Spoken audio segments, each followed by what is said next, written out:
A Souza Produções convida você a se tornar um patrocinador. Semeie no nosso ministério. Com a sua oferta poderemos produzir muito mais vídeos. Este é um ministério independente e, por isso, precisa da sua participação. Inscreva-se no canal e compartilhe os vídeos. Seja um multiplicador desta visão.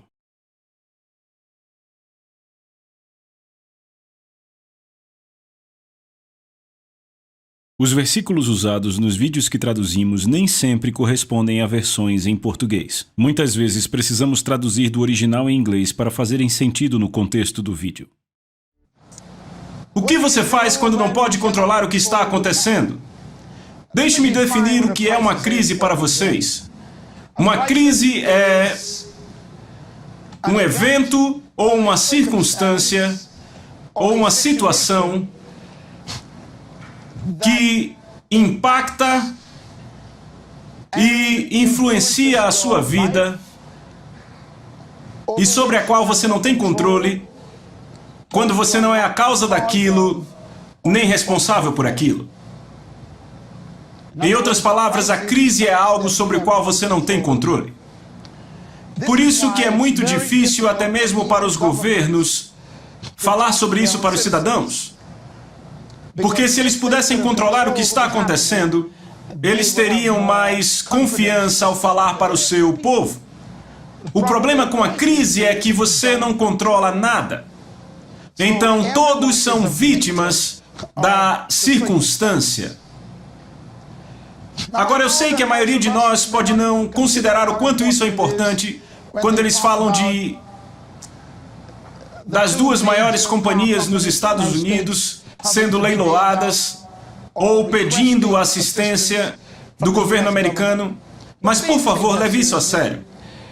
Estima-se também que mais de 5 milhões de empregos nos Estados Unidos estão direta ou indiretamente relacionados à indústria automotiva. Em outras palavras, vocês das Bahamas e Jamaica devem analisar isso, porque se a sua economia é construída, uma porcentagem significativa dela é construída sobre uma indústria, então qualquer mudança nessa indústria vai afetar negativamente, causa um efeito dominó na economia.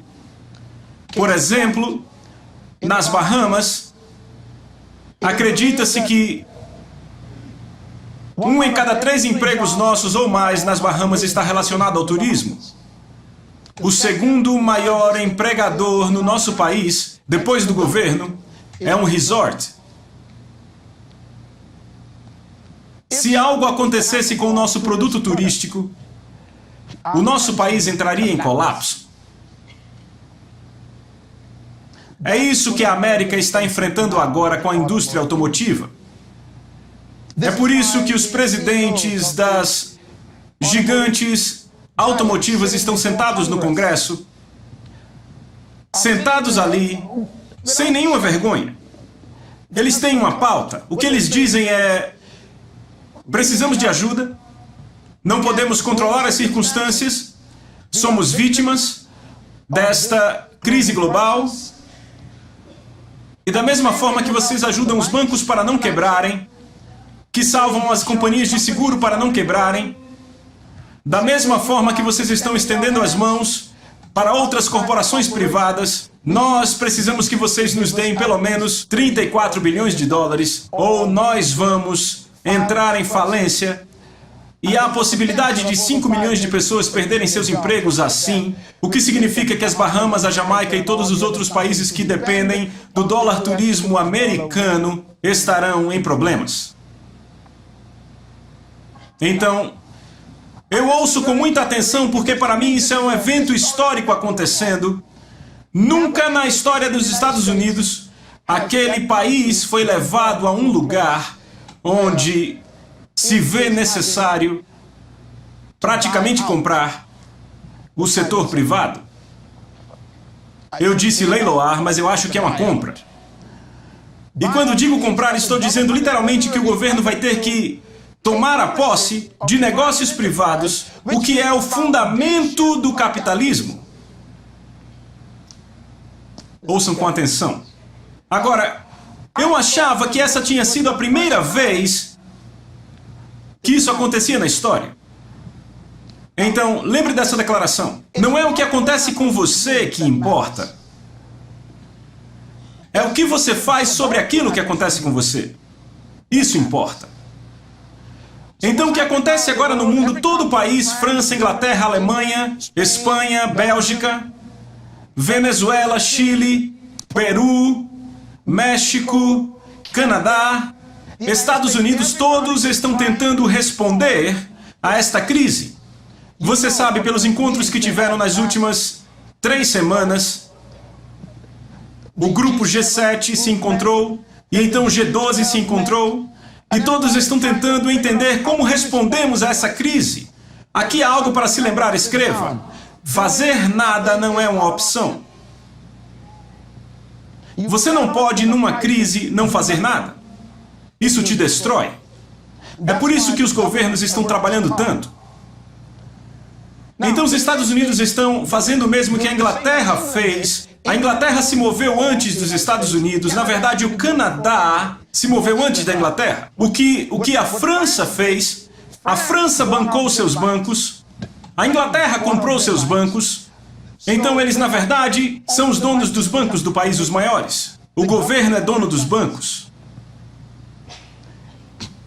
Nos Estados Unidos, o governo não apenas possui os bancos, mas também as empresas de seguro e agora as maiores indústrias. Essas indústrias agora estão dizendo: faça algo conosco, nos compre, nos dê algum dinheiro, mesmo que nós fiquemos devendo. Queremos sobreviver, mas precisamos que você nos dê muito dinheiro, 34 bilhões de dólares. Mas veja, o dinheiro que eles estão pedindo é dinheiro do governo. Agora deixe-me lembrar a vocês que os governos não têm dinheiro. Todo o dinheiro do governo é o dinheiro das pessoas. É para lá que seus impostos vão. Quando você paga o IPTU, quando paga o imposto de renda, quando você paga a taxa federal, a taxa estadual, qualquer taxa que seja, então isso é o que eles chamam de dinheiro do governo, é o dinheiro do povo. Então você tem as companhias de um país que contrataram pessoas, dizendo às pessoas: me dê o seu dinheiro para te manter empregado. Este é um cenário profundo.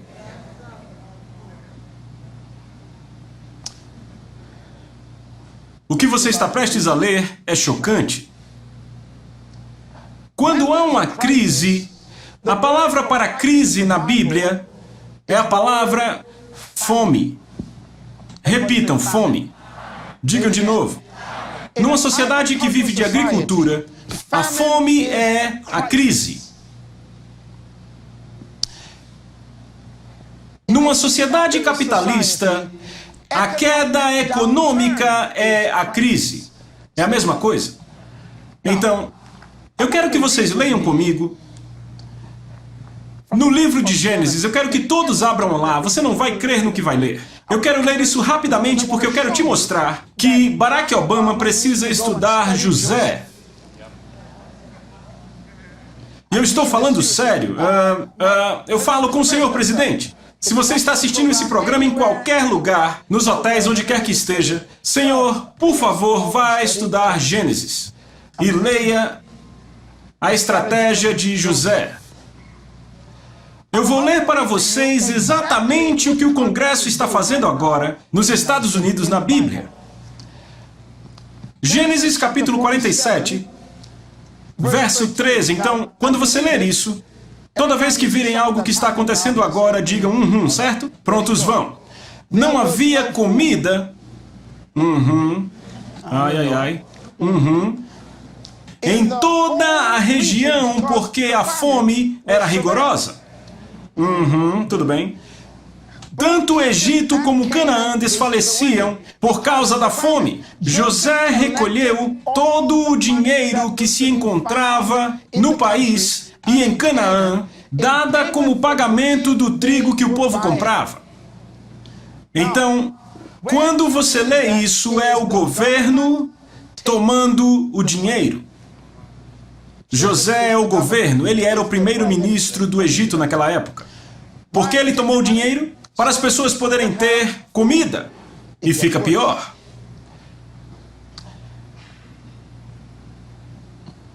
Eles tinham que pagar pelos grãos que compravam e levou ao palácio de Faraó. Aonde levaram?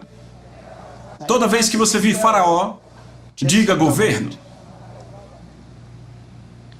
Quando o dinheiro do Egito e de Canaã se esgotou, quando o dinheiro acabou, não tinham mais nada, eles quebraram.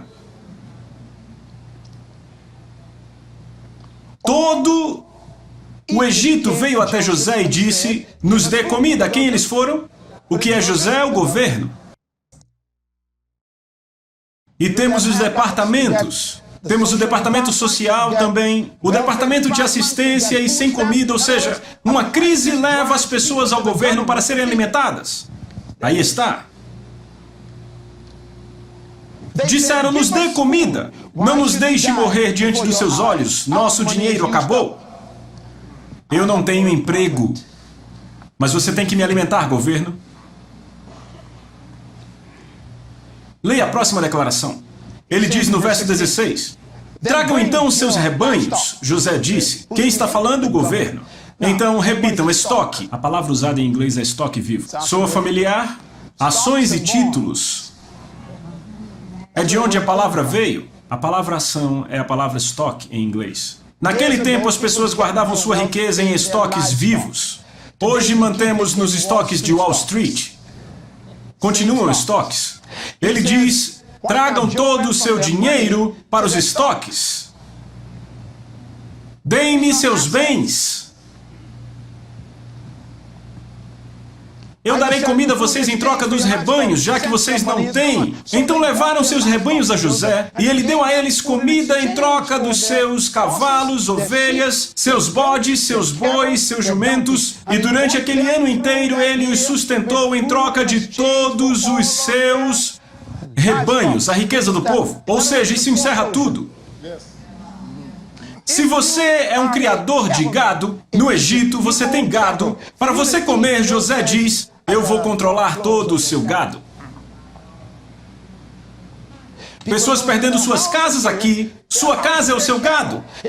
É o rebanho deles. Ele diz, se você quer comer, então a sua economia entrará em colapso no privado.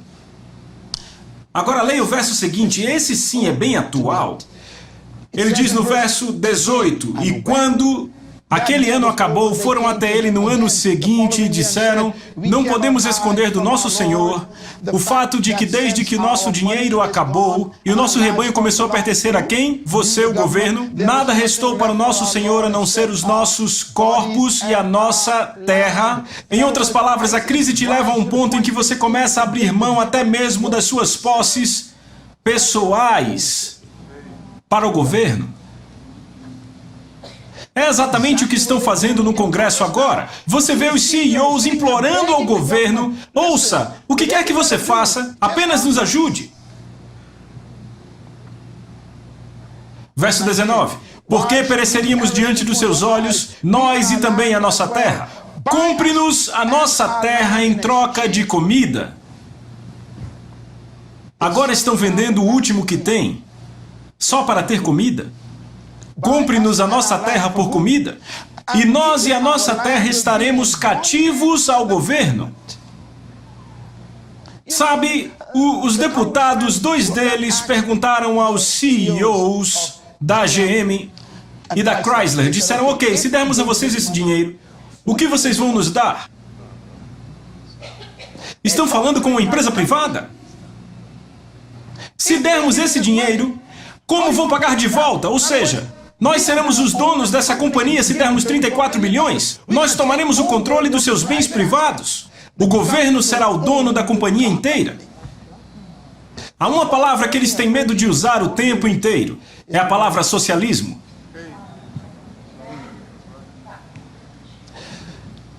Todos pensam nisso.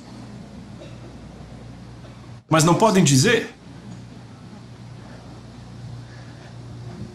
Nacionalizar os negócios privados é a ideologia socialística.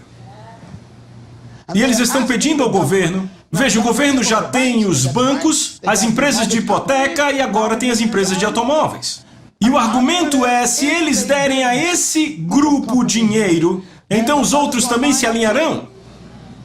Entendem o que ele está dizendo? José teve o mesmo problema. A fome era tão grande que eles tiveram que começar a literalmente dar os seus bens ao governo apenas para sobreviver. Veja a última parte disso. Ele diz: vamos dar a você para podermos pelo menos comer, para vivermos e não morrermos. E então a terra não se tornará desolada. Em outras palavras, a fábrica faliu.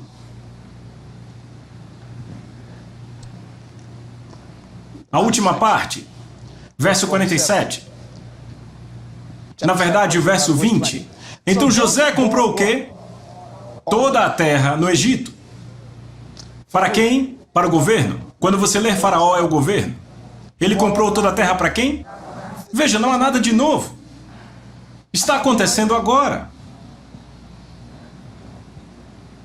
Não há nada novo aqui. Aqui é uma crise de fome e o governo está tomando o controle das fazendas privadas. Porque as fazendas não podem sobreviver. E então elas estão entregando todos os seus bens ao governo. Veja essa declaração. Todos os egípcios venderam seus campos porque a fome era muito severa. A terra se tornou, a terra se tornou, a terra se tornou a terra do governo. Quando o governo dos Estados Unidos leiloou a AIG, eles compraram os títulos das casas empenhadas. Por isso, o presidente Obama pôde dizer aos bancos e às companhias de seguro: eu não quero que vocês deixem ninguém perder suas casas. Veja como ele tinha essa autoridade, porque o governo tinha tanto poder agora nos bancos e na indústria de seguros, que podia dizer a eles: não deixem aquela mulher perder a casa, o governo diz. Então você reorganize a hipoteca dela. Veja, o governo está instruindo um banco privado, que não é mais privado porque o governo agora tem tantas partes dele, que o governo está fazendo exatamente o que José fez há 6.000 anos atrás. José disse: vamos controlar tudo para vocês poderem comer. É aqui que estamos, amigos. É impressionante. Veja o verso 22. No entanto, ele não comprou as terras de quem? Dos sacerdotes. É aí que eu me empolgo, é aí que você grita, certo? É aí que você grita, se empolga comigo. Sabe por quê? Você vai ver. Ele disse: veja, a crise vai comer qualquer um que não for um sacerdote. Eu não sei você, mas eu... Deus diz: você será uma nação santa. R$1. É melhor você dizer, hein? R$1. Vamos, balance a mão se você for um sacerdote. O único grupo de pessoas... Prepare-se para correr. O único grupo de pessoas que sobreviveu à crise foram aqueles que estavam vestidos com uma veste real. É melhor você gritar amém. Eu não sei você, mas eu sou um sacerdote.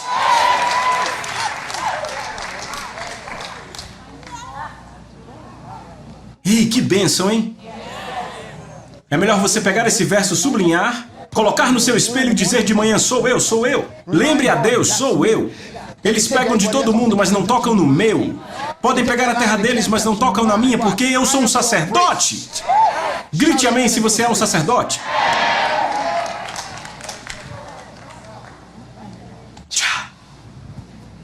O único grupo de quem ele não comprou as terras foram sacerdotes. Por quê? Porque eles receberam... Senhor, veja isso. Eles não estão gritando ainda. Ouça, na fome, os sacerdotes receberam. Posso profetizar? No meio dessa crise, o seu negócio vai crescer. Você ainda não está convencido. Eu sou um homem próspero por causa da minha boca. Diga: eu vou crescer no meio da fome. Eu ouvi o testemunho essa manhã da jovem a quem eles desligaram para uma nova oportunidade.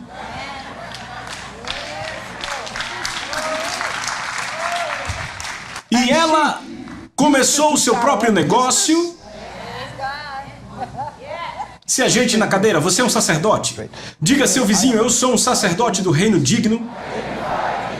Então 1000 cairão à minha esquerda, 10.000 cairão à minha direita, mas nada chegará perto da minha propriedade.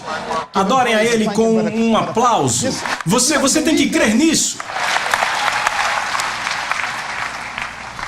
Eles receberam sustento regular, ou seja, Deus vai lhe dar o pão diário no meio da fome. Diga ao seu vizinho, não se preocupe. Você já está garantido. Se você experimentar um desligamento para novas oportunidades, então esta é a vontade de Deus. Porque eles não podem te tocar a não ser que tenham permissão. Vamos lá, eu não vou dizer mais isso. Você vai pegar isso. Diga ao seu vizinho, não podem me tocar sem permissão do meu outro governo. Sabe o que Jesus disse a Pilatos? Ele disse a Pilatos, sabia que eu podia te matar? Jesus disse, veja, você não tem nenhuma autoridade sobre mim a não ser que seja dada a você pelo meu Pai que está no céu. Diga ao seu vizinho, eu sou protegido, não pelo meu governo local, mas pelo meu governo original. Adore ao Senhor aí, aleluia. Ele não comprou a terra dos sacerdotes porque eles receberam um sustento regular de Faraó e tinham comida suficiente, ou Jesus. É melhor você receber isso.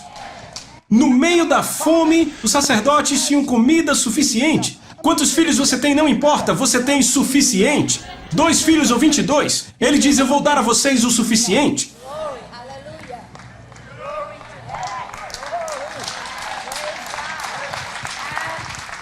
Eu tenho um anúncio a fazer, um anúncio muito importante. Parem de se preocupar. Muito obrigado.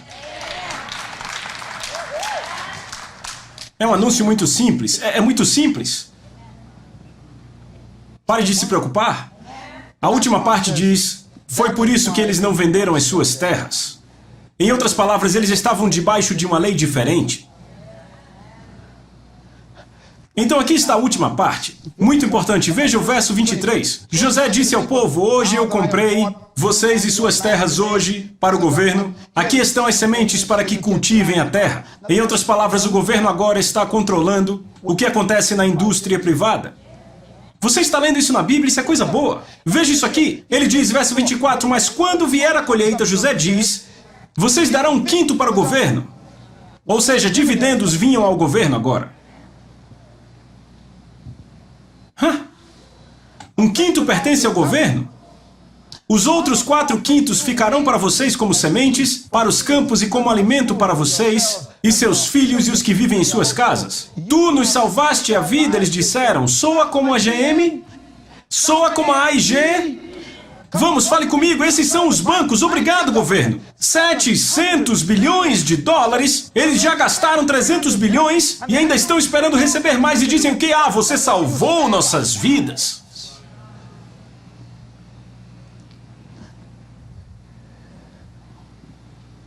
Sabe, Deus é bom com o Caribe. Eu vou dizer por que ele é bom. Porque a América já pegou a ficha. Então daqui a pouco nos acerta aqui. Então temos tempo para nos consertarmos. Alguns dizem, ah, não tô nem aí, é melhor você não ficar assim, é melhor você se endireitar e ouvir a palavra de Deus como eu tenho pregado. Essa coisa vai chegar aqui. Perguntem a todos aqui que entendem do negócio. É melhor você ficar debaixo do sistema do reino de Deus. Não há sobreviventes a não ser o reino de Deus. É melhor você assumir o seu sacerdócio. Rápido! Se você não é nascido de novo no reino de Deus, eu te prometo, você terá as suas terras vendidas. Eles vão te possuir. José disse, agora que eu tenho tudo, vocês me darão o que eu pedir. O governo está controlando o que acontece nos bancos na América hoje. Veja o verso 24, mas quando a colheita vier, 1/5 pertence ao governo, e então 4/5 pertencem a você e a sua casa. Você nos salvou, eles disseram, visto que nos favoreceste, seremos escravos, seremos escravos, seremos escravos, seremos escravos de quem? Do governo. Isso é socialismo. Odiamos essa palavra, não é?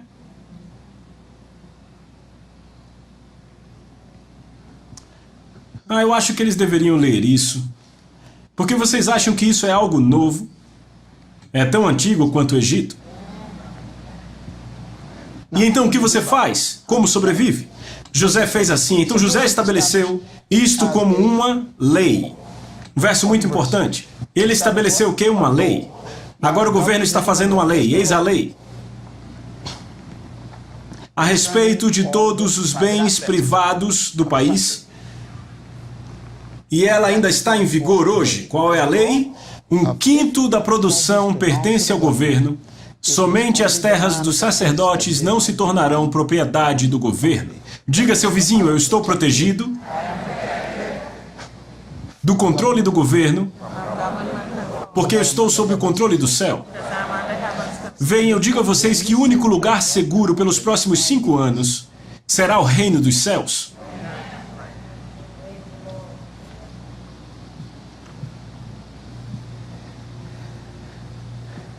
O reino dos céus é uma lei mais elevada. Vamos ler Mateus. O que Deus diz a você? 6, verso 25. Portanto, eu lhes digo, não se preocupem com sua própria vida quanto ao que comer ou beber, nem com seu próprio corpo quanto ao que vestir. Não é a vida mais importante que a comida e o corpo mais importante que a roupa? Observem as aves do céu, não semeiam nem colhem, nem armazenam em celeiros, contudo o Pai Celestial as alimenta. E aqui está a declaração para se lembrar, vocês não são mais valiosos do que as aves? Senhoras e senhores, é isso que eu quero deixar para vocês hoje. O seu valor te protege. Oh, Jesus. Ouça as palavras de Jesus. Cristo diz, veja, não se preocupem com comida, roupa, casa, carro, aluguel ou hipoteca. Se fizerem isso, isso vai lhes matar. Apenas os pagãos se preocupam. Ele diz, é melhor vocês buscarem primeiro o reino. Ele diz, e no reino o seu valor te protege. Se ele alimenta as aves, quanto mais ele alimentará você. Você é mais valioso do que as aves. Então, não se preocupe, dizendo, eu posso somar isso e isso à minha vida. A última declaração aqui é muito importante. A última declaração aí está te dizendo que você não pode controlar tudo na vida. Então entre no reino. Você não decide o quão alto você vai ficar, quanto cabelo haverá em sua cabeça, ou o que vai acontecer com sua vida. Então é melhor vocês ficarem sob o reino de Deus. Se preocupar é a atividade mais inútil da vida. A preocupação muda nada, a não ser sua pressão sanguínea. Alguns de vocês estão começando a se preocupar. Esta palavra vem para você hoje. Nenhum dinheiro deixa o planeta. No entanto, o único povo que vai atrair a riqueza na fome são os sacerdotes.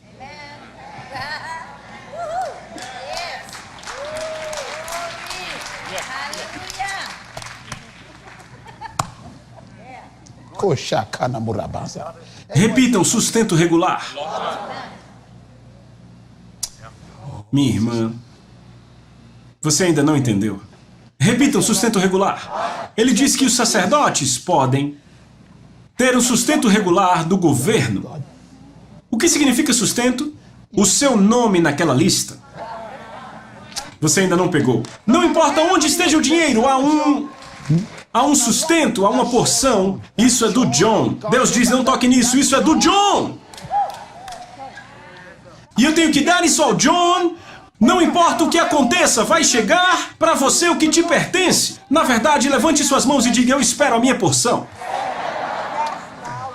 Sabe, às vezes esperamos de pessoas diferentes, de bancos, de amigos. Deus diz, veja, relaxe por pelo menos 24 horas. Me dê pelo menos 24 horas, não faça nada, relaxe, creia em mim. E deixe-me pegar o seu pacote para você, Vai haver pessoas que vão viajar por todo o mundo para trazer sua porção. Rapaz, às vezes eu me sinto tão sozinho aqui em cima. Veja, você acha que o seu salário é a sua porção? Isso é uma gorjeta?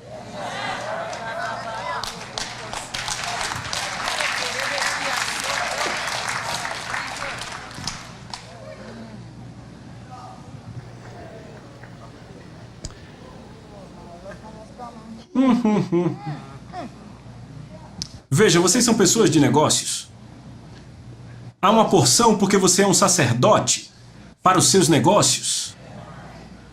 Ou seja, há clientes que ninguém pode pegar.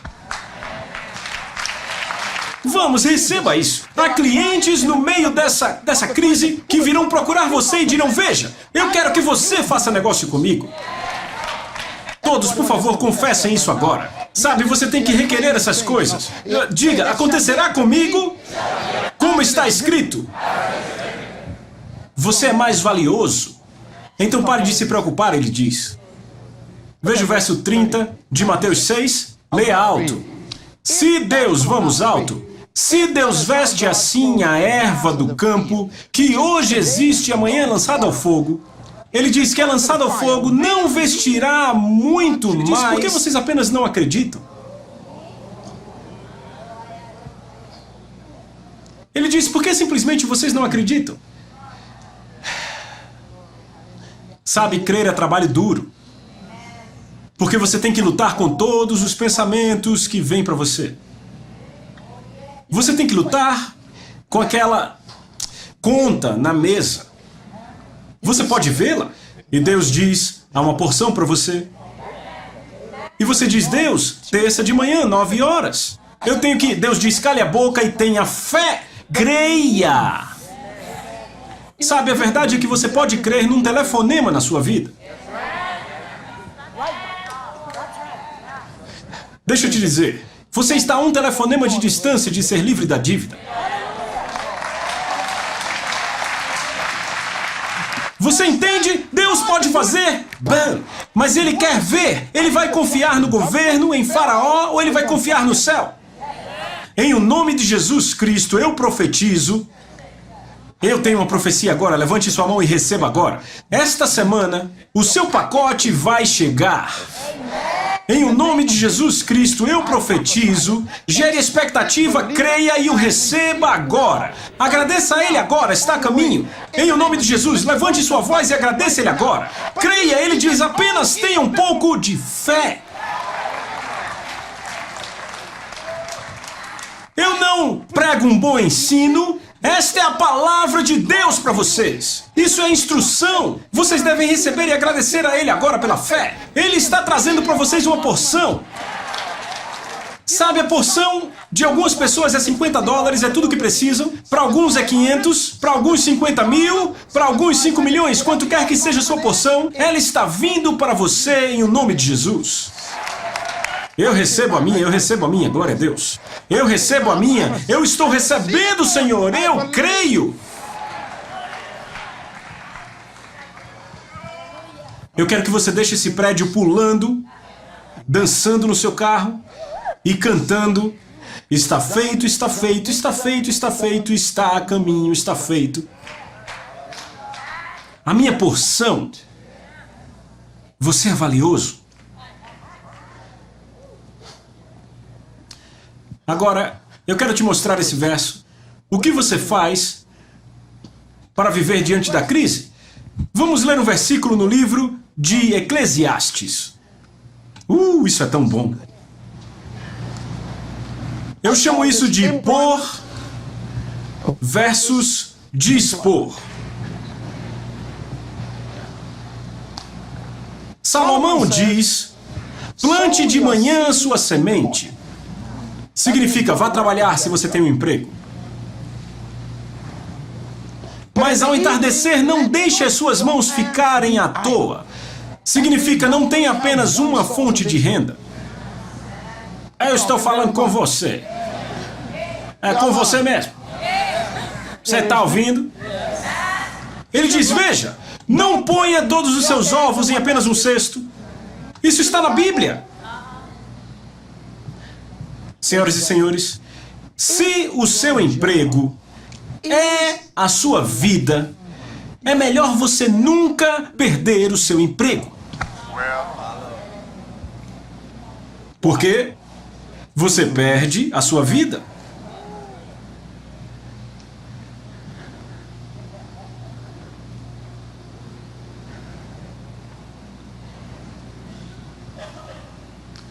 Senhoras e senhores, Deus está nos dando um bom conselho.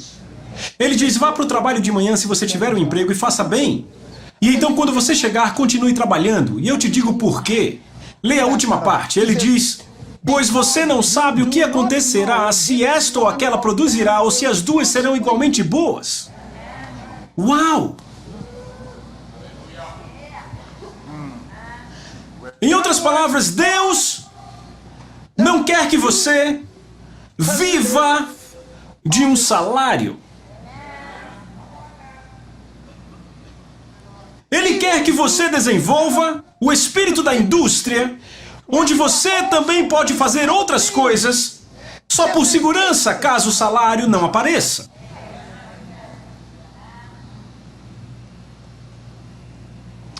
A parte da manhã, eles controlam. Ei. Mas a parte do entardecer, você controla. Então eles podem te demitir da parte da manhã. Mas então te dão mais tempo para trabalhar na parte da tarde. Alguns aqui nem têm a parte da tarde. Por isso que você tem medo de perder a parte da manhã. E quando você perde a parte da manhã, você terá uma longa noite. Pegaram essa revelação? Seja criativo, filho. Pense em novas coisas para fazer com seus dons. Isso é um bom conselho. Eu digo às pessoas que esse verso também quer dizer, não importa quanta revelação você está tendo essa manhã ou em qualquer outro ensino da palavra, não desista do seu emprego. Continue no seu emprego, mas comece a trabalhar no seu sonho depois que você larga.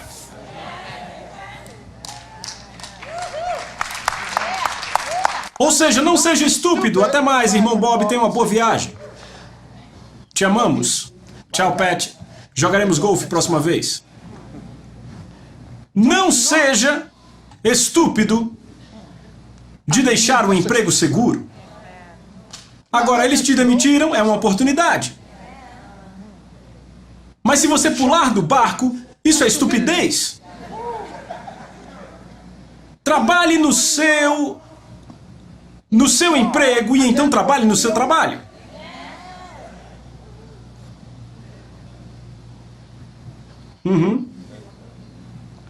Ele diz, ambos podem te prosperar. Veja a última parte. Imagine ficar rico das duas formas. Mas no fim das contas o que acontece é que um sobre o qual você trabalha, normalmente à tarde, vai se sobressair no fim das contas sobre aquele que você trabalha de manhã. Então você tem que trabalhar em ambos. Ou seja, um deles é o seu emprego e o outro o seu trabalho. Deixa eu te dar isso. Escreva, você tem que pensar além do seu emprego, diga isso. Se você fizer isso, então você não terá medo da crise. Pensar além do seu emprego. Número 2. Não há futuro em nenhum emprego. Então não ponha sua confiança naquele emprego. Você precisa de algo além do emprego. Você tem que viver além da crise. Então minha terceira declaração, escreva. O futuro está na pessoa que tem um emprego. Onde está o futuro? Na pessoa que tem um emprego, não no emprego. Eles podem tirar o emprego. Então ache algo maior do que o emprego. Isso está em você e é posto em você de tal forma que você terá que criar seu próprio negócio no seu emprego. O emprego é alguém te pagando para você se desenvolver a si mesmo. O emprego é alguém te pagando para você usar seus dons e refinar seus dons para ficar melhor. Um emprego é alguém te pagando para que você se torne mais experiente no seu próprio dom. Não odeie empregos, use-os. Não odeie empregos, se beneficie deles. Alguns de nós, como eu, o meu emprego e o meu trabalho são um só porque eu descobri meu trabalho. E se você está no seu trabalho, Você não tem emprego, você está no trabalho. Mas se o seu emprego não é o seu trabalho, então você usa o seu emprego para te preparar para o seu trabalho.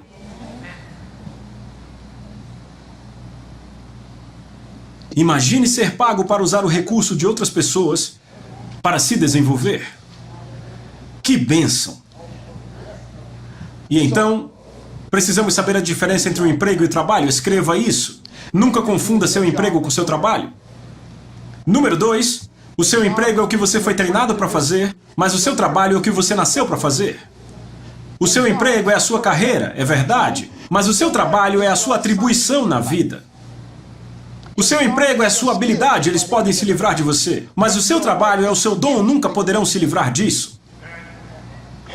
O seu emprego, você se aposenta dele, mas você nunca poderá se aposentar do seu dom, do seu trabalho. Eu digo a vocês que o seu emprego te prepara para o seu trabalho.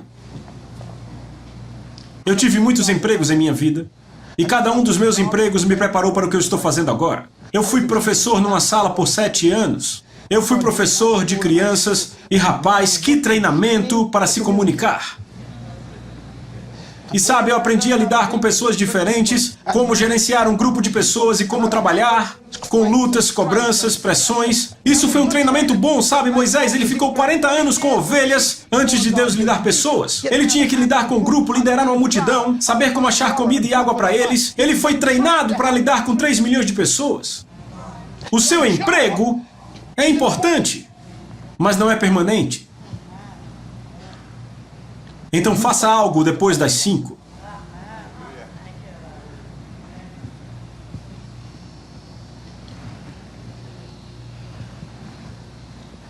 Sabe, eu estava pensando, se aquela jovem que começou uma empresa de hoje de manhã, se ela tivesse começado a empresa há 5 anos atrás, depois das 5 da tarde, imaginem, não importaria se ela não tivesse um emprego. Eu digo a vocês, eu estou dando uma tarefa a vocês agora. Eu quero que vocês vão para casa hoje e passem a tarde pensando, pedindo a Deus pelas ideias dele. Mostre-me o que posso fazer depois das 5 da tarde. Lembram? Não fazer nada não é opção. Se uma pessoa controla qualquer parte do seu tempo, ela sempre pode te tirar disso. Entenderam? Vou dizer de novo. Das 8 às 5 eles controlam a tua vida. De 5 à meia-noite você controla. Então eles controlam de 9 às 5, sempre poderão te demitir disso. Então use o tempo que você controla para se preparar para quando chegar o tempo em que eles quiserem tomar de volta. Isso é a crise. Trabalhadores, então vocês são a força mais poderosa. Você não quer um emprego, quer um trabalho. Empregos são o quê? Temporários, mas trabalho é permanente. Você pode ser demitido do seu emprego, por isso que é temporário, mas do seu trabalho você não pode ser demitido. Desta forma, o seu trabalho o protege do seu emprego. Diga isso comigo. O trabalho protege do seu emprego. Você tem que se lembrar de perguntar na vida qual é o meu trabalho na vida. Esse nível de ensino não acontece em toda igreja. E este espírito do qual estou falando dificilmente ocorre no Caribe, que é o espírito para dispor e não para pôr. É importante estar empregado para que você aprenda coisas, para que aprenda com os relacionamentos. Mas também é importante se dispor para que você possa estar protegido para o caso de eles tirarem seu emprego. Sabem, deixe-me dizer o que vão usar de agora em diante. Nos próximos 5 meses você ouvirá isso frequentemente no seu país. Eis a palavra. Reposicionamento. Escreva isso. Reposicionamento ou reengenharia das suas habilidades. O que eles querem dizer com isso é, se você era um banqueiro e o banco entra em colapso, você tem que aprender outra coisa. Mas eu sou é melhor você aprender. Mas eu não vou trabalhar com isso. Ei, ouça, ei. Você quebrou. Você tem que aprender a ter novas habilidades. Ouça, eis o porquê digo isso. Você se lembra de Moisés? Moisés era um dignificado, elegante e muito educado príncipe. E Moisés, primeiramente, teve que ir trabalhar para o seu sogro. Nada pode ser tão ruim assim. Sogro. Então teve que aprender, saído de um trono, a passar o dia inteiro com ovelhas fedidas. Eis aí uma transformação de habilidades.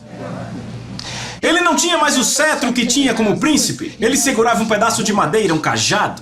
Você consegue ser tão diversificado em suas habilidades que, se precisar, você muda para outra coisa?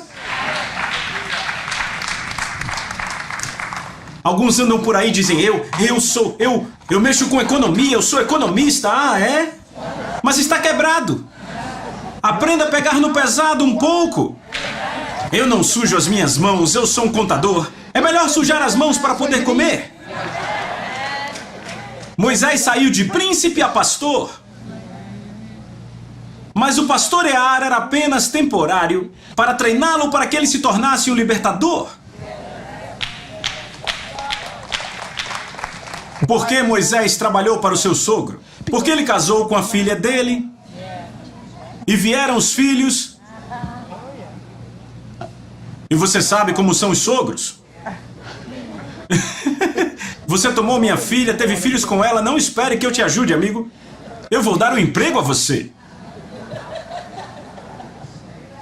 Sim, mas eu era príncipe, eu usava túnica. Cale a boca, vai cuidar das ovelhas.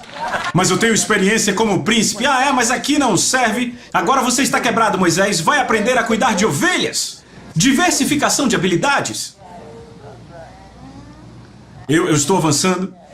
Sim, é por isso que dizem que durante a crise é um bom momento para se reeducar em muitas coisas. Então vá para a internet e aprenda outras coisas que deve aprender. Faça alguns estudos, comece a gastar a sua capacidade de ser diverso em habilidades. O seu dom não podem tirar de você, mas suas habilidades podem ser irrelevantes. Toda vez que eu ouço a palavra, olhem para mim, redundante. Redundante é, você é habilidoso, mas não precisamos mais da sua habilidade. É o que isso quer dizer. Então aprenda a ser tão diverso que eles dizem, bem, não precisamos mais de você aqui, mas podemos te pôr em outro departamento, sabe? Você não deixa a empresa. Você muda para outro lugar. Aconteceu com você? Sim, porque exatamente, vem. Se você tem habilidades diversas, você se torna indispensável. Pessoas me perguntam, Pastor Miles, você é um apóstolo, um profeta, evangelista, pastor ou mestre? Eu digo, eu sou todos eles. Veja, mais tarde, às 9 horas hoje, eu estou pegando um voo de Nassau para a África direto hoje. Amanhã eu vou pousar na Nigéria. Amanhã à noite passo 2 dias lá. E eu vou direto dar um treinamento num banco, o segundo maior banco, na Nigéria. Eu vou treinar todos os gerentes e os supervisores e eles me pagam muito dinheiro para treiná-los. Peraí, veja isso. Se eu disser que eu sou o reverendo bispo apóstolo Miles...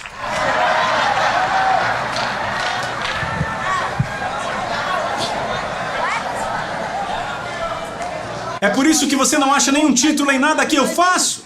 Por quê? Porque quando você se coloca em uma habilidade, você se torna inútil quando não precisam mais daquilo. Vamos, aplauda para adorar ao Senhor. Então você não me chame de bispo, não me chame de bispo. Sabe, algumas pessoas precisam disso. Eu não caí nessa armadilha. Você tem que ser diversificado.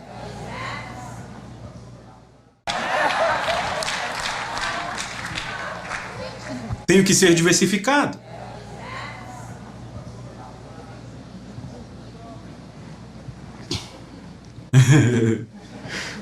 Alguns estão olhando para mim assim, uau!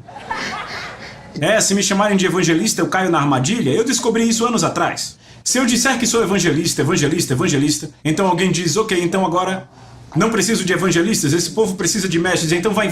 Eu preciso de um mestre. Então, mestre, mestre, mestre. E ele diz, mas agora o que eu preciso é de apóstolos para abrir novos lugares, então mestres vão embora. Vê, então ele vai te jogando fora porque não precisa de você. Mas eu gosto de Jesus. Eu gosto de Paulo.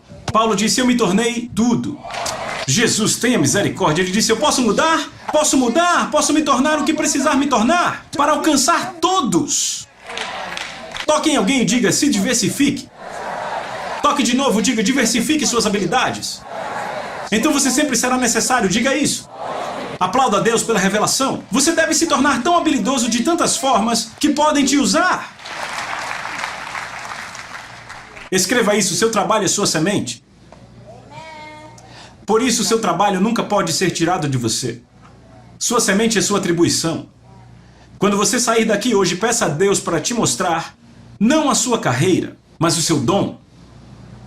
Peça a Deus para te mostrar não seu emprego, mas sua atribuição.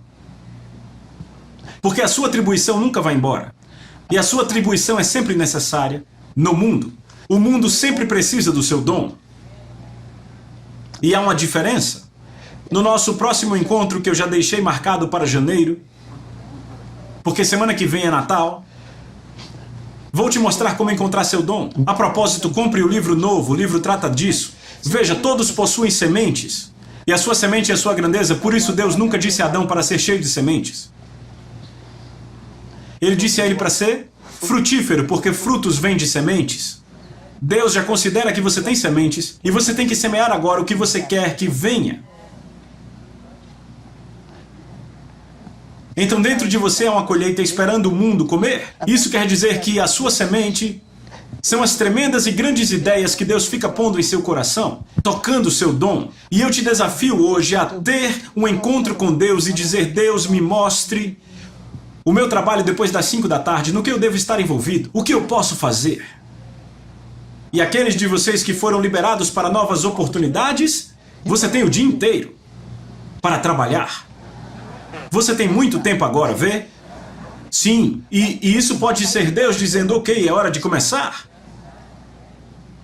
Algumas pessoas não voam até que Deus as empurra do ninho.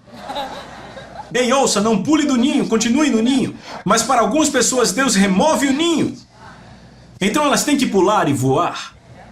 Maximize esse tempo, não fique depressivo, reclamando, se ocupe e planeje. Algumas pessoas ficam depressivas e preocupadas, não se preocupe, pense. Sonhe. Uma mulher veio para mim semana passada e ela disse, na verdade era um rapaz, ele disse, Dr. Monroe, eu ouvi seu ensino, eu faço bolos, eu vou te dar um dos meus bolos. Eu disse, sim rapaz, me dê seu bolo. Ele disse, é de graça. Eu disse, você é esperto, o primeiro é sempre de graça.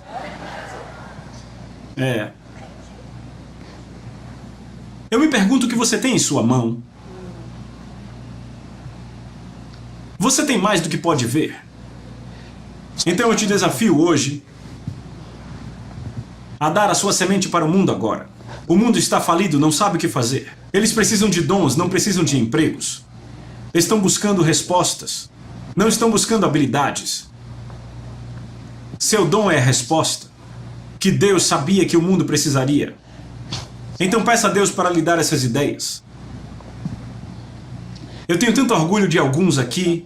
Eu observo vocês seguindo suas ideias. E é tão belo ver o que vocês podem fazer. Pense mais criativamente e descubra novas formas de usar sua habilidade. Pegue seu dom e multiplique-o. Ache novas formas para trabalhá-lo. Eu estava falando com um homem na igreja. Ele disse, Pastor Miles, depois do ensino, há 2 semanas atrás eu tive uma ideia. Eu disse o quê? Ele disse, eu estava pensando. Ele me contou a ideia dele. Eu disse, rapaz, que ideia boa. Eis aqui a ideia. Vocês querem saber a ideia? Eu não devo contar, não é? Não, eu não vou contar a ideia. É uma ideia de $1 milhão. Bem, de toda forma, ele vai me dar 10%, então tá tudo bem.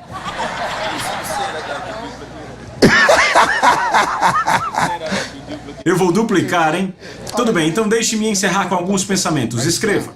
Você sempre tem aquilo com o que você nasceu. Pense sobre essa declaração. Você não nasceu com habilidade. Você aprende habilidade. Mas você nasceu com dom. Então podem tirar seu emprego, mas não podem tirar seu dom. Então, nesse tempo de crise, você deve viver além da crise, tocando no seu dom. Número 2, nunca se perde aquilo com que você nasceu. Número 3, o seu futuro não está adiante, está dentro de você. Então, o seu dom é o que você carrega dentro de você quando te liberam para oportunidades. Número 4, você nasceu com sementes. Você não precisa procurar seu dom. Você nasceu com ele. E número 5, a chave para a sua vida é descobrir essa semente, esse dom. E então oferecer esse dom ao mundo. É o que as pessoas querem. Um cara me ligou a noite passada e ele disse: suas passagens para a Nigéria vão dar $20 mil americanos, mas já está pago. Primeira classe. Eu disse: muito obrigado. Então, no meio da crise, eles me pagaram para servi-los com meu dom. É disso que eu estou falando. Não dinheiro, isso. Ou seja, em outras palavras, quando você refina e desenvolve seu dom a um ponto onde ele se torna tão valioso que no meio da crise, eles te transportam ao redor do mundo para que você entregue seu dom. Deixa eu dizer algo para acalmar vocês, isso vai ser bom. Quando eu uso os meus próprios exemplos, isso não é orgulho, ok? Veja, eu não posso ensinar o que eu não estou fazendo. É por isso que eu conto essas histórias. Se não acontecem comigo, não posso ensiná-las. Então vocês aprendem com minhas histórias e dizem: Senhor, se você fez com o pastor Miles, eu sou o próximo.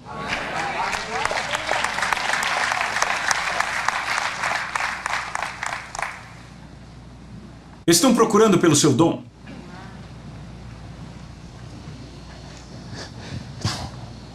Eu gosto desse. Sementes nunca estão em recessão.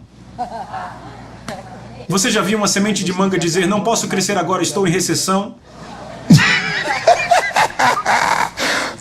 Isso não é um bom lembrete. Deus diz: veja, não importa o que aconteça no mundo, você cai na terra, bum, começa a crescer ali onde cai.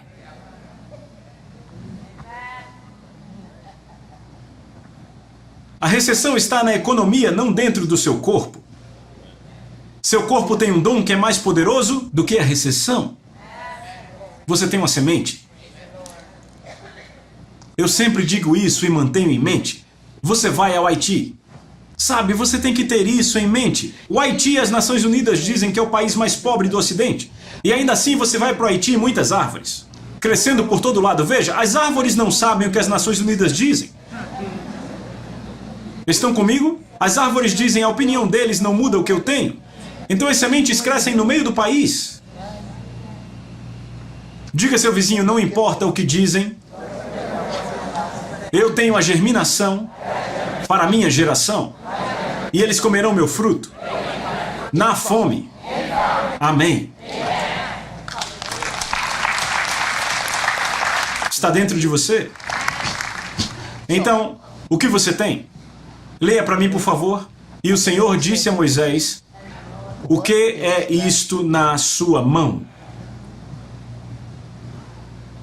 Sabe o que Moisés perguntou a Deus? Como eu vou libertar esse povo? Essa foi a resposta.